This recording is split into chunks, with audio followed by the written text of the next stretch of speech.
ರಾಯರ ಮೃತ್ತಿಕೆಯನ್ನು ಕೊಂಡು ಬಂದು ಅದನ್ನು ವೃಂದಾವನದಲ್ಲಿ ಇರಿಸಿ ಪೂಜೆ ಮಾಡುವುದು ಅಂತಿದ್ರೆ ಸ್ವಲ್ಪ ಆಚಾರ ವಿಚಾರಗಳು, ಅದಕ್ಕೆ ಪರಿಶುದ್ಧತೆಗಳು ಬೇಕಾಗುತ್ತದೆ. ಆದ್ರೆ ರಾಯರ ಭಾವಚಿತ್ರ ಇಟ್ಟುಕೊಂಡು ರಾಯರ ಪ್ರತಿಮೆಗಳನ್ನು ಇಟ್ಟುಕೊಂಡು ಪೂಜೆ ಮಾಡುವುದಿದ್ರೆ ಅದಕ್ಕೆ ಯಾವ ಮಡಿಯೂ ಬೇಡ.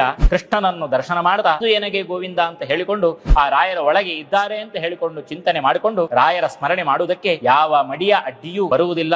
ರಾಯರ ವೃಂದಾವನವನ್ನು ಇಟ್ಟುಕೊಂಡೇ ನಾವು ಪೂಜೆ ಮಾಡಬೇಕು ಅಂತಿದ್ರೆ ಅದಕ್ಕೆ ಆದಂತಹ ನಿಯಮಗಳು ಇರ್ತದೆ. ಆ ನಿಯಮಗಳನ್ನು ಪಾಲನೆ ಮಾಡಿಕೊಂಡು ನಾವು ಪೂಜೆ ಮಾಡ್ತೇವೆ ಅಂತಾದ್ರೆ ಅದಕ್ಕೆ ಯಾವ ಅಡ್ಡಿಯೂ ಇಲ್ಲ. ಅದು ಬಿಟ್ಟು ರಾಯರ ಸ್ಮರಣೆಗೆ, ರಾಯರ ಸೇವೆಗೆ ಯಾವ ಮಡಿಯೂ ಕೂಡ ಅಡ್ಡಿ ಬರುವುದಿಲ್ಲ. ಮತ್ತೆ ನೀವು ನಡ್ಕೊಂಡು ಹೋದಾಗ, ತಿರುಗಾಡುವಾಗ, ಏಕಾಂತದಲ್ಲಿ ನೀವು ಬಸ್ಸಿನಲ್ಲಿ ಹೋಗುವಾಗಲೋ ಕಾರಿನಲ್ಲಿ ಹೋಗುವಾಗಲೋ ನಿಮಗೆ ಏಕಾಂತತೆ ಇರ್ತದೆ. ಅವಾಗ ಬೇರೆ ಯಾವ ಕೆಲಸವೂ ಇರುವುದಿಲ್ಲ. ಆ ಸಂದರ್ಭದಲ್ಲಿಯೂ ಕೂಡ ರಾಯರ ಸ್ಮರಣೆಯನ್ನು ಶ್ರೀ ರಾಘವೇಂದ್ರಾಯ ನಮಃ, ಶ್ರೀ ರಾಘವೇಂದ್ರಾಯ ನಮಃ ಅಂತ ಹೇಳಿಕೊಂಡು ರಾಯರ ಒಳಗೆ ವಾಯುದೇವರು ತಾನು ರಾಘವೇಂದ್ರ ನಾಮಕನಾಗಿ ರಾಯರಿಗೆ ಇಂತಹ ಸಾಮರ್ಥ್ಯವನ್ನು ಒದಗಿಸಿದಂತಹ ರಾಮದೇವರು ಆ ರಾಯರ ಒಳಗೆ ಇದ್ದಾರೆ ಅಂತ ಹೇಳಿಕೊಂಡು ಚಿಂತನೆ ಮಾಡಿಕೊಂಡು ರಾಯರ ಸ್ಮರಣೆ ಮಾಡುವುದಕ್ಕೆ ಅದಕ್ಕೆ ಯಾವ ಮಡಿಯೂ